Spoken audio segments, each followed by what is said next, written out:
Kadang-kadang beliau ingin puasa, ya puasa sunat, ada sarapan nggak jadi puasa. Langkah Channel TV. Nabi itu rileks, kalau ngajari kebaikan juga rileks. Nah sekarang itu banyak orang yang karena mungkin kurang baca, Islam itu kayak menjadi aturan yang Langkah gemis, Channel yang TV. repot, yang mengekang. Itu tidak seperti itu. Yuridu wa bikumul yusra wala yuridu bikumul usra. Allah menghendaki agama ini mudah.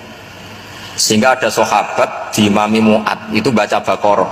Sahabat ini pekerja petani, mufarokoh ditinggal. Ketika Mu'ad lapor, ya Rasulullah ini ada orang munafik, tengah-tengah sholat mufarokoh saya ditinggal. Yang disalahin itu tidak yang ninggal tapi Mu'ad.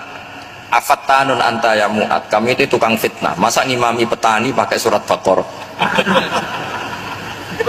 Jadi yang disalahkan ini imamnya. Kalau kamu jadi imam, sholatnya ya yang cepat. Makanya terus banyak orang kecepet